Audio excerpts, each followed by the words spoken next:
eine kleine Auszeit. Vorsicht!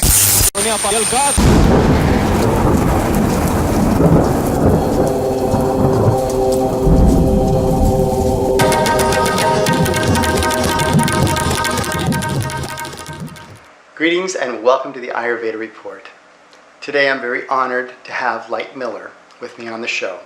She's my Ayurveda guru, so there's something special about that, plus she's like my second mom. And I'm really pleased to be able to share with you her personality, her characteristics, and her incredible wisdom and experience from the heart of Ayurveda. Light has 35 years of experience in Ayurveda. She's one of the pioneers of bringing Ayurveda to the United States and to the West. Her journey is quite remarkable, and she studied with Panchabai Chotai, who was one of Gandhi's personal physicians, who was with Gandhi while Gandhi was fasting, doing the hunger strikes that helped in the process of giving independence to India. In this interview, Light shares her message, how Ayurveda is rooted in self-knowledge and in the family and in the traditions of wisdom and spirituality and healing, all coming together in our contemporary scene. You know, I think the most important thing for me is that people begin to take a look at themselves and the cause of their problems and begin to heal themselves. Because healing doesn't come from a practitioner or doesn't come from someone outside of yourself. Healing comes from within. And I think my biggest message is to look inside and begin to look for assistance or support into coming together with yourself. Because everybody needs a guide, everybody needs a consultant, someone who practices Ayurveda to guide them through it. But I think the most important to be a catalyst for them, whether it's they're ill or whether they're studying, we all need someone who hold our hand and take us there. But I think the work is within. After many years of practice, I am very clear that the work comes from within us. Living Ayurveda, living every day, creating rituals, daily rituals that you have for yourself, like Abhyanga, for example, taking care of, which is self-massage, to be able to have a routine. I think one of the things we lack in this world is routine. Systems that have been practiced for thousands of years, that have been effective, and then begin to implement it on a daily basis. Well, that's one of the things that I find is most important with all of my patients is helping them to integrate the knowledge so that they can daily have a routine. It doesn't have to be the same routine that was practiced in the ancient India. You know, it's something that they can do today. You know? Well, that's not possible because, you know, India was, when Ayurveda began, was very different. People live communally, people live in villages, people live very close to the earth, and we have a very fast, active society.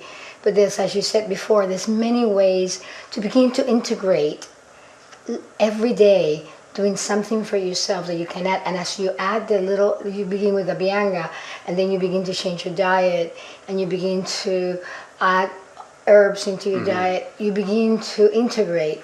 So it's not something that can happen overnight because people eat junk food, people live in cars. I mean, just think of here in LA, the stresses of every day. But integrating something every day and make it a habit, because we're creatures of habits and we get very addictive to our ways. And if we can become addicted to living more whole and become addicted to having a practice, something that you do every day for yourself, then it can grow. Addicted then that to can the begin positive to grow. and life nurturing. Yes, and nurturing yourself. Because one of the things that I think this society is lacking is, for example, taking care of yourself. Because if you can't take care of yourself first, you have no business taking care of other people. You know, I see mothers sacrificing constantly for their children. I'm going to give an example. I had a woman who, her daughter's been very ill, and she really is affecting everything that she does.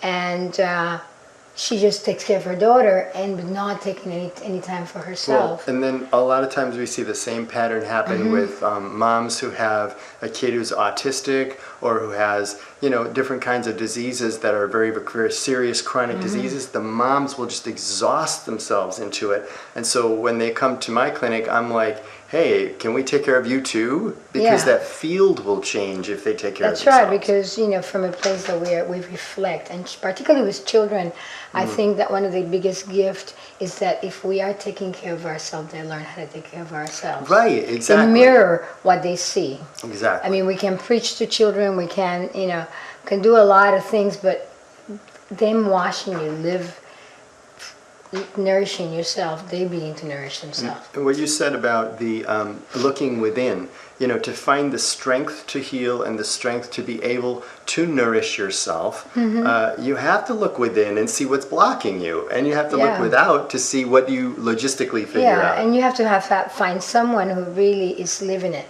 Because what I find with Ayurveda today, I mean, I find so many fat, so many overweight Ayurvedic practitioners, so many people that are out of balance themselves. So I think in looking for someone to be your guide or to be your catalyst for you to learn Ayurveda, it's important that you look at the person and see, is this the right person? Because I find that today particularly people are desperate.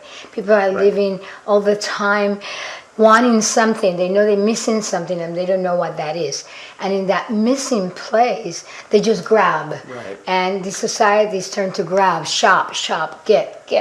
Right. And people are blinded a lot of the times by people that don't know what they're doing. Or are inexperienced, because it takes so long as a practitioner to bring your life to a place where you really are embodying Ayurveda, right? Yeah, particularly in this society, you know, we are so conditioned. Our conditioning is so to look out, to do for others, to busy schedule, to make money. Our life is based on that activity. That is the consciousness that most people live in.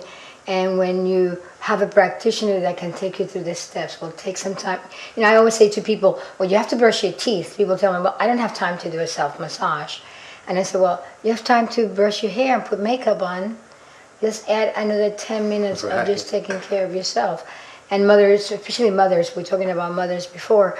I said, well, I don't have time. I have to get the kids to school. I'll come back from taking them to school and take some time for yourself. Right. Because if you don't take time for yourself, you have no business even raising children. I mean, that's a harsh truth for me. And it begins deeper than that. You know, for me, when a couple is getting married, I always recommend that they do panchakarma first. And they cleanse their body, and if they're going to have a baby, get to know who you are, get to know your system and how your system is working, you know. Detox first, and then have a baby. And plan what you're doing. You know, the beginning of Ayurveda, we have pediatrics, and pediatrics was more just than raising a child. Pediatrics was you and your husband being in harmony in your relationship. Thank you. That's in the very true. eating in harmony with each other. I mean, my next book is going to be about Ayurveda and pregnancy. Should be out next year. And one of the things I want to prove that people need to plan these babies. People don't just make love and get pregnant. You know, that there's a consciousness. There's a way you prepare your body to bring life into the world. And I think there's so much education that needs to be happen to be able to live an Ayurvedic lifestyle and to be able to integrate that into our busy, active society. Information. And I think that once you have a practitioner, it's important that you follow that person system. And if you get on a blockage with yourself, you call your practitioner. Right, interact with the practitioner and get them to give you guidance. Yeah, right? because, and it has to be somebody that you trust, somebody that you could really feel good about too. And picking a practitioner, I think, is essential, that you feel good about who they are and that you feel good about their training particularly, you know, because schools are cranking practitioners on a daily basis. And, you know, a lot of people come to me after they graduate from other schools and says, I know nothing. Yeah, and you help me. Right. So you mentioned that the experience of being one of the senior practitioners and pioneer of bringing Ayurveda to the West. You can look back on the evolution of these schools and how all of this thing got started. Yeah. So even my students that actually come to school, if they don't do an apprenticeship program, a lot of time I'm lost, you know. And I'm very technical in the way I do things. I'm very anyhow, and I find that one of the things that happens with our students that if they're an apprentice, they cannot give back to. So I'm always open to having a student living with me and things like that, and actually integrating Ayurveda into everyday life, because it begins in the morning. Because from the moment you open your eyes and you begin to give thanks for the day, and you begin to take care of your duties and take care of yourself.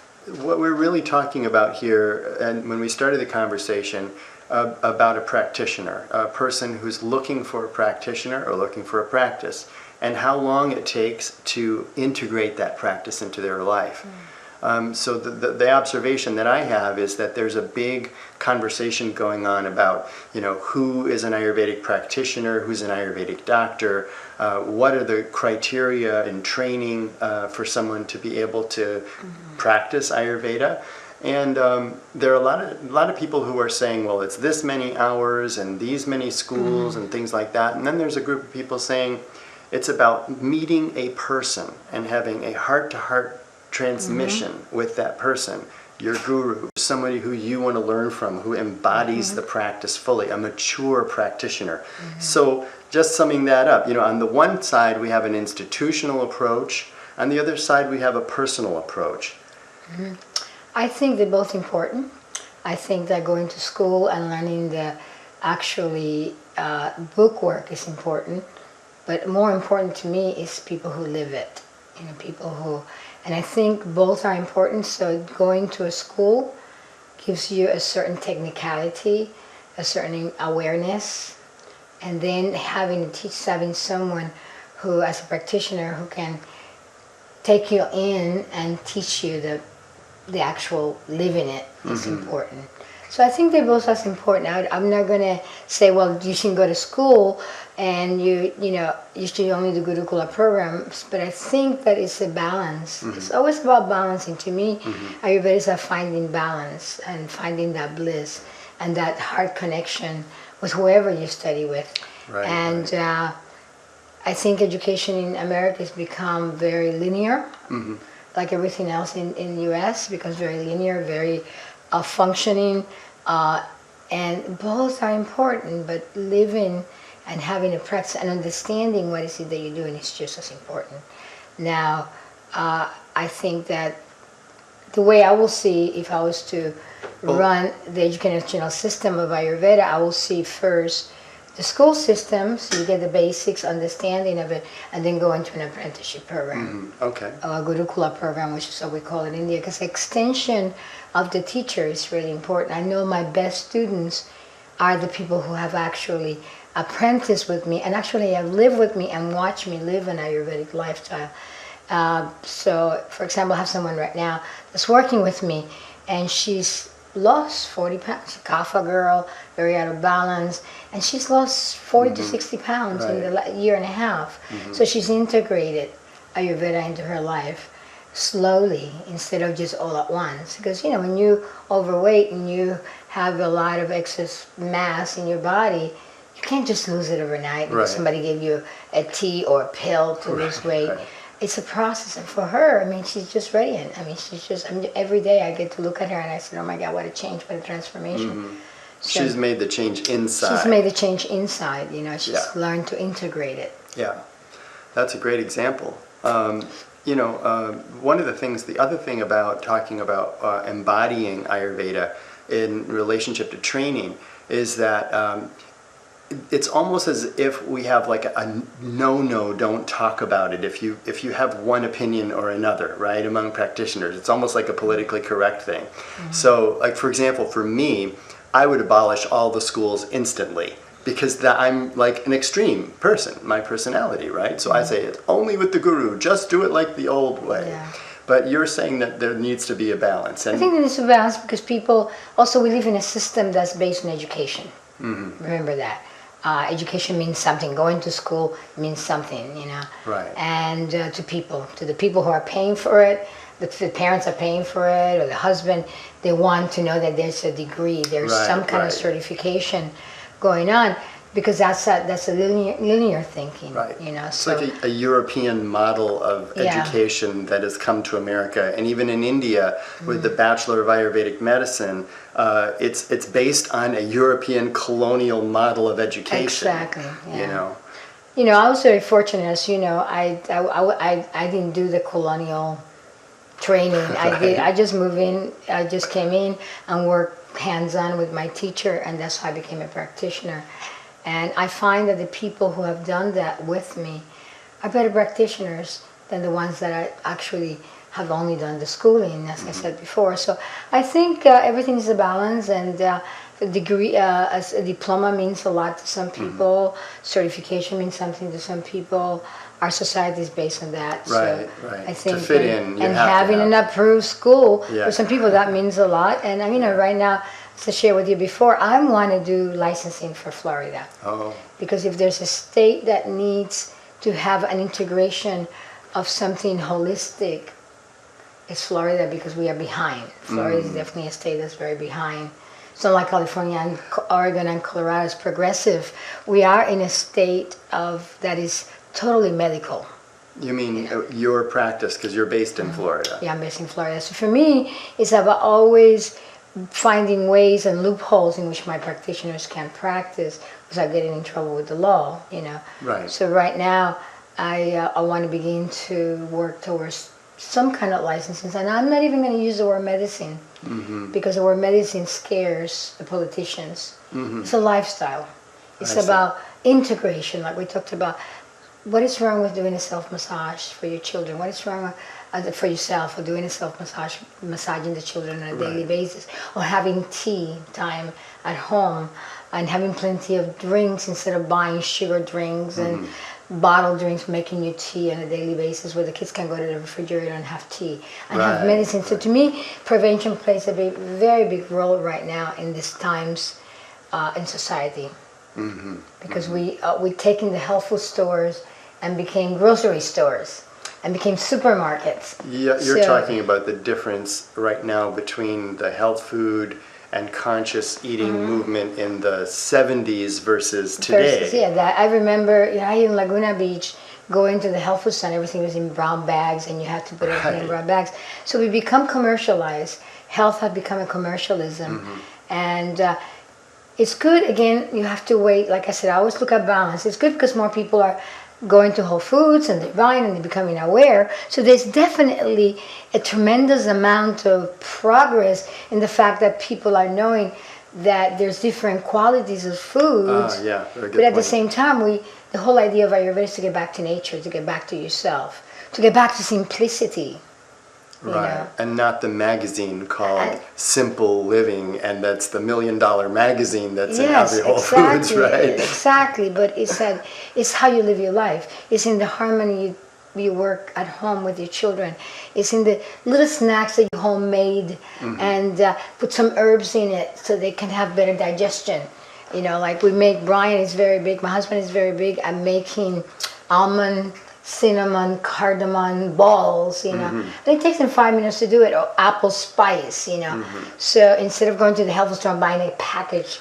This is a good point, because integrating the benefits, it means that you actually put the love and the awareness into it yourself. And it's so simple. So for me, Ayurveda is very simple. Ayurveda is very basic. So my goal when I teach people is to bring them back to that simplicity. Not give them a bunch of pills and go to the health food store and buy a bunch of vitamins.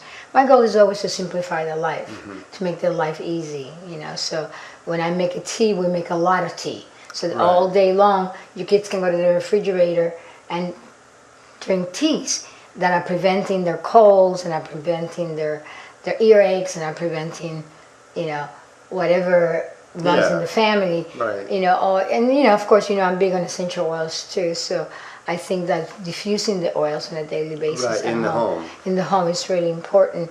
And I think that as mothers particularly play a very important role for me in the educating of their children and living that Right, the Ayurvedic lifestyle, because when a mother begins to see how simple it is, the kids are happy to do it. And you know, a lot of times we hear oh, grandma used to do that, or mom used to do that, but I don't do that anymore, right? So there's been a breaking, and it's now important for us, if we want Ayurvedic awareness, to reclaim.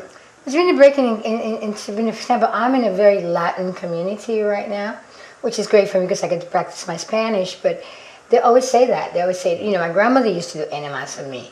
My grandmother used to do cleansing. My grandmother used to go to the backyard when I was sick and grab the herbs and make a tea or make a scrub or make something simple.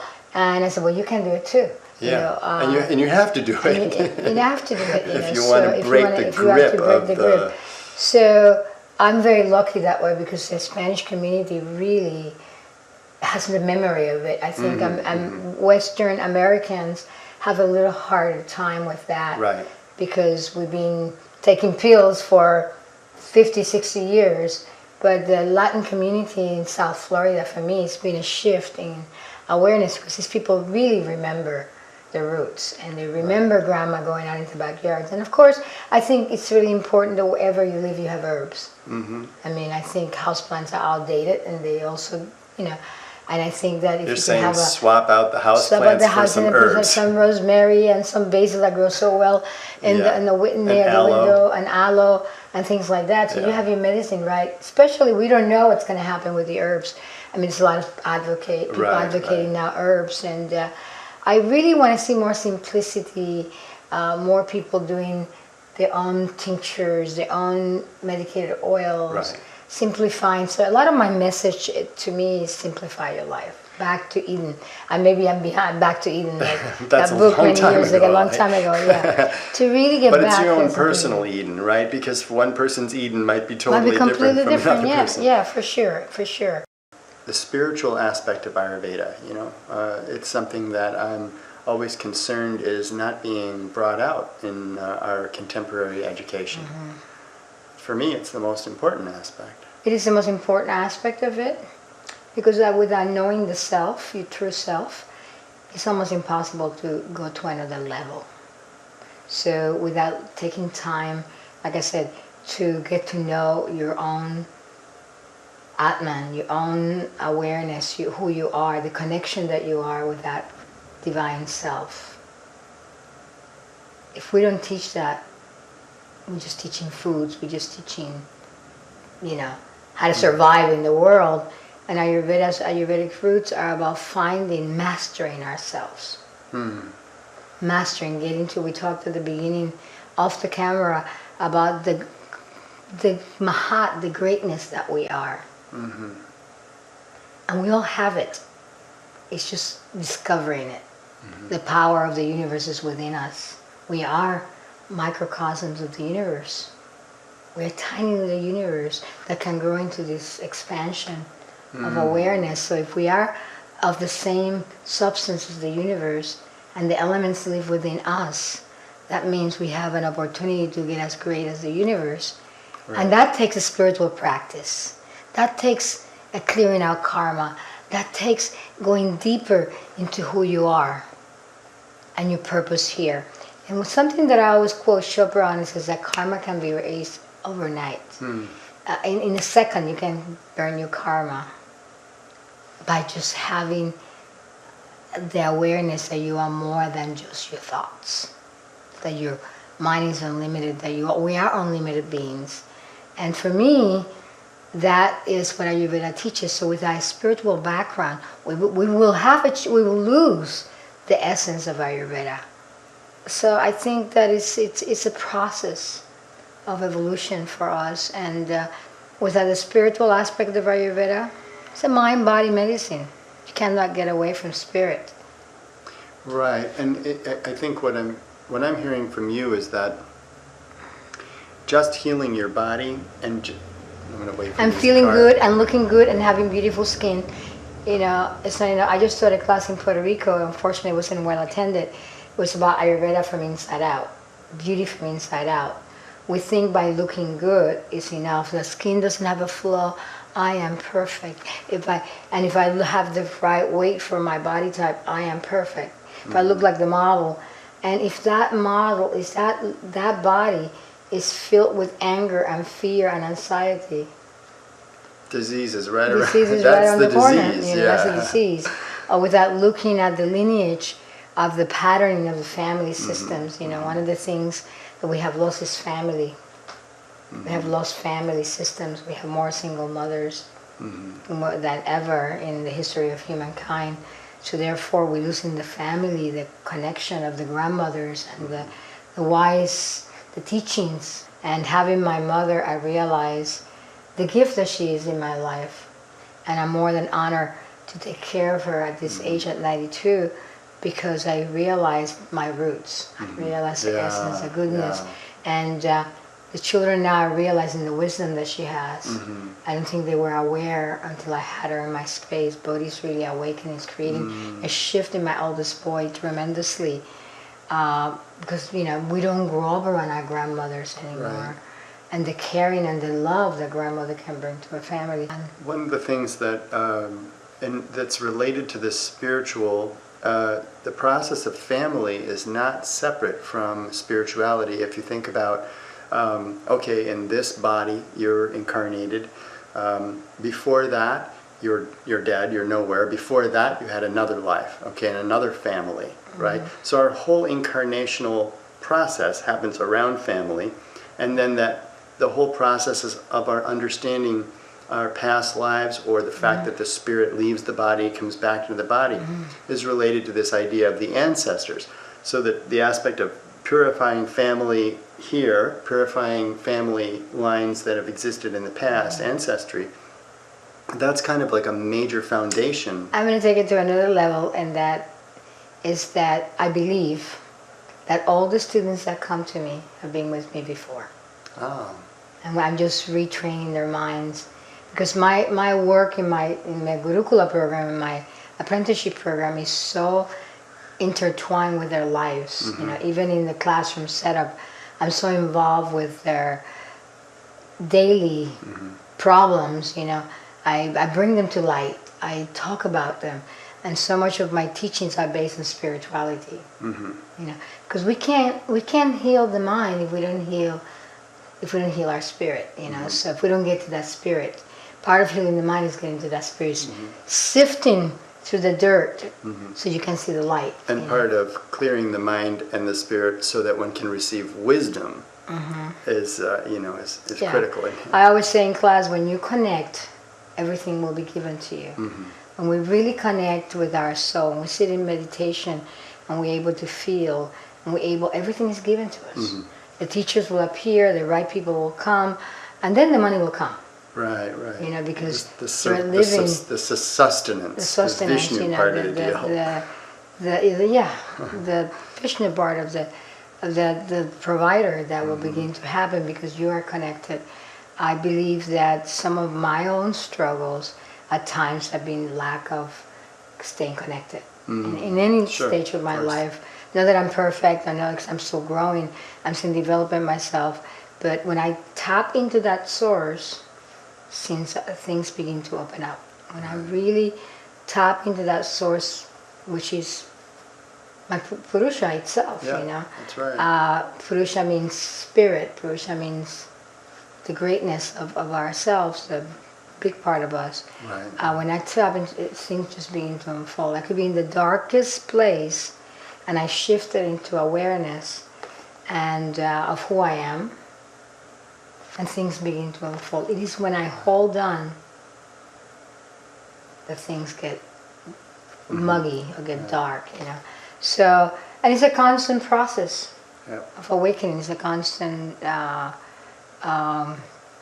trust. It's a trust process that staying in integrity with your own divinity is the key to living on this earth. You know, I'm bringing mind and body and spirit into harmony with oneself, and as we ingrain that into our consciousness, because we remember we came from many lifetimes and we all been many things, so as we bring that awareness, you get back to that light, to that true self. You know?